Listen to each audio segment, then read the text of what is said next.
लंबी जंग करना कोई बच्चों का खेल नहीं। ये कहावत यूक्रेन के राष्ट्रपति ज़ेलेंस्की पर बहुत भारी साबित हो रही है।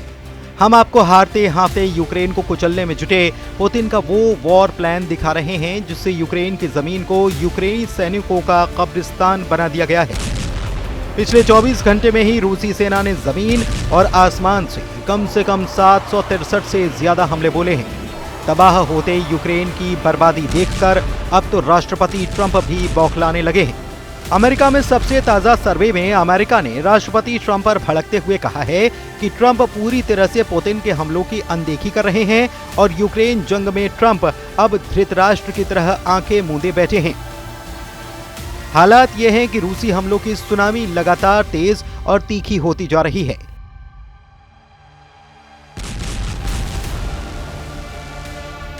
सिर्फ 24 घंटे में ही यूक्रेन के खेरसॉन, खार्किव और डोनेत्स्क में रूसी हमलों में 400 से ज्यादा बड़ी इमारतें और घर भस्म हो चुके हैं। सबसे चौंकाने वाला खुलासा तो ये हुआ है कि पुतिन ने यूक्रेन के साथ साथ यूरोप पर हमले करने के लिए 1,60,000 से ज्यादा नए सैनिकों को जंग में उतार दिया है। दावा तो यहां तक किया जा रहा है कि पहले भर्ती हुए 1,50,000 सैनिकों के अलावा ये अतिरिक्त सैनिक रूसी सेना को बेशुमार ताकत और बढ़त देंगे। आप पुतिन के युद्ध के जुनून को इसी से समझ सकते हैं कि मार्च महीने के 30 दिन में ही यूक्रेन के 22,000 सैनिकों को मारने का दावा किया। रूसी सेना के तूफानी हमलों ने यूक्रेन और यूक्रेन की सेना दोनों के चीथड़े उड़ाकर रख दिए हैं। जब से डोनाल्ड ट्रंप अमेरिका के 47वें राष्ट्रपति बने हैं, उसके बाद से रूस के यूक्रेन पर हमले कम होने के बजाय बेहद तेज हो चुके हैं। हालात ये हैं कि राष्ट्रपति ट्रंप किसी भी कीमत पर पुतिन के खिलाफ खुलकर युद्ध नहीं करना चाह रहे, जैसा कि अमेरिका के पूर्व राष्ट्रपति बाइडेन कर रहे थे। इधर पुतिन ट्रंप की इस सोच का फायदा उठाते हुए यूक्रेन के ज्यादा से ज्यादा इलाकों पर कब्जा करने में जुटे हैं। यही वजह है कि पूर्वी, दक्षिणी और उत्तरी यूक्रेन पर रूस के हमले बेहद तेज हो चुके हैं। रूसी वायुसेना के सुखोई 35, सुखोई 27, सुखोई 34 और मिग 29 ने यूक्रेन के एयर डिफेंस को तेजी से तबाह करना शुरू कर दिया है। यूक्रेनी सेना के एयर डिफेंस पर ज्यादा से ज्यादा हमला करने के पीछे रूसी सेना का सिर्फ एक मकसद है, यूक्रेनी सेना को अंधा कर देना, ताकि रूसी मिसाइलों और ड्रोन हमलों से यूक्रेन को जबरदस्त हार दी जा सके। पुतिन के इस प्लान का असर भी यूक्रेन की जमीन पर साफ दिखने लगा है।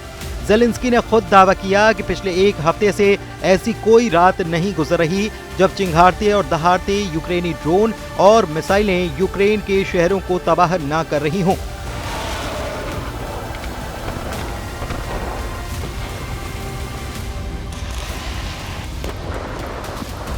यहां तक कि राजधानी कीव में तैनात अमेरिका और यूरोप के एयर डिफेंस सिस्टम को रूसी सेना बुरी तरह से तबाह कर चुकी है, जबकि जमीन पर यूक्रेन को मिले जर्मन लेपर्ड टैंक, ब्रिटेन के चैलेंज 2 और चैलेंजर 3 टैंक और अमेरिका से मिले अब्राहम टैंक भी रूसी सेना के तूफानी हमलों को रोक नहीं पा रहे हैं। रूस यूक्रेन जंग को 37 महीने हो चुके हैं।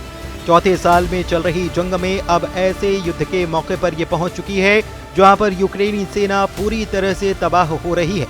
रूस की सरकारी समाचार एजेंसी ने रूसी सैन्य विशेषज्ञ आंद्रेई मारोचको के हवाले से दावा किया है कि मार्च 2025 महीने में ही रूसी सेना ने यूक्रेनी सेना को बुरी तरह से भून डाला है।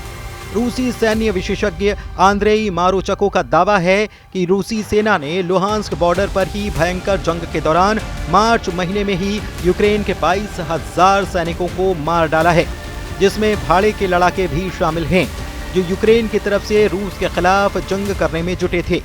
रूसी आंद्रेई मारोचको का डंके की चोट पर दावा है कि यूक्रेन सेना को फरवरी की तुलना में मार्च महीने में 13 गुना ज्यादा सैनिकों का नुकसान हो चुका है। फरवरी में रूसी सेना ने सिर्फ 1800 यूक्रेनी सैनिक मारे थे, जबकि मार्च में यूक्रेन के 22,000 सैनिक मारे जा चुके हैं। यहां तक कि रूसी सेना के T-90, T-72 जैसे T सीरीज के टैंकों ने भी यूक्रेनी सेना के टैंक और बख्तरबंद लड़ाकू वाहनों को भारी नुकसान पहुंचाया है। आंद्रेई मारोचको का ये भी दावा है कि बख्तरबंद लड़ाकू वाहनों को भारी नुकसान हुआ है और लुहांस बॉर्डर पर ही यूक्रेन के 1100 टैंक और बख्तरबंद वाहनों को रूसी आर्टिलरी और टैंक ब्रिगेड ने उड़ा दिया है। उधर यूक्रेन के राष्ट्रपति जेलेंस्की ने कहा है कि रूसी हमलों की भौगोलिक स्थिति और क्रूर हमले सचमुच हर रोज रात में दिखाई देते हैं। पुतिन को कूटनीति की कोई परवाह नहीं है और पिछले कई हफ्तों से बिना शर्त युद्ध विराम के लिए यूएस का प्रस्ताव रहा है और लगभग हर दिन इस प्रस्ताव के जवाब में रूसी ड्रोन, बम, तोपखाने की गोलीबारी और बैलिस्टिक हमले होते हैं। रूस पर दबाव बढ़ाया जाना चाहिए। सभी कठोर उपाय जो युद्ध छेड़ने और उस व्यवस्था को बनाए रखने की उसकी क्षमता को तोड़ सकते हैं जो युद्ध के अलावा कुछ नहीं चाहती। रूस के खिलाफ प्रतिबंध जरूरी हैं। यूक्रेन के लिए ज्यादा हवाई सुरक्षा जरूरी है। सभी साथियों के बीच ज्यादा सहयोग और एकता जरूरी है।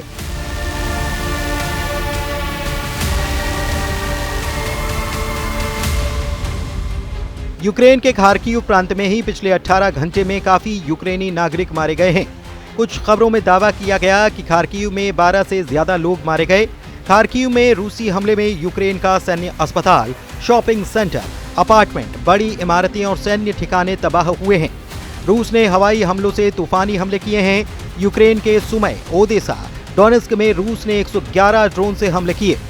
रूस का दावा है कि यूक्रेन में दक्षिणी जापोरिज्विया क्षेत्र में शचे ब्राकी गांव और पूर्वी डोनेस्क क्षेत्र में पेंटेलेई मोनिवका पर कब्जा कर लिया है।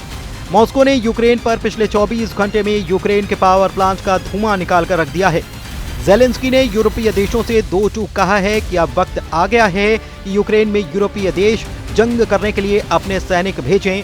बेहद गुस्से में जेलेंस्की ने साफ कहा है कि यूक्रेन को शांति सेना नहीं, यूरोप की स्पेशल फोर्स और हथियारों की दरकार है। जंग के बीच यूक्रेन के राष्ट्रपति जेलेंस्की ने दावा किया कि पिछली रात में कुल 172 ड्रोन से रूसी सेना ने हमले बोले, जिनमें 100 से ज्यादा शाहिद ड्रोन थे। मिसाइल और बैलिस्टिक धमकियों के साथ साथ बड़े ड्रोन हमले अब लगभग रोज हो रहे हैं। हमारे साथियों को ये समझना चाहिए कि ये रूसी हमले न केवल हमारे लोगों को बल्कि इस युद्ध को समाप्त करने के उद्देश्य से किए जा रहे सभी अंतर्राष्ट्रीय प्रयासों, कूटनीतिक प्रयासों को भी निशाना बनाते हैं। रूस उन सभी लोगों के खिलाफ हमला कर रहा है जो युद्ध को समाप्त करना चाहते हैं।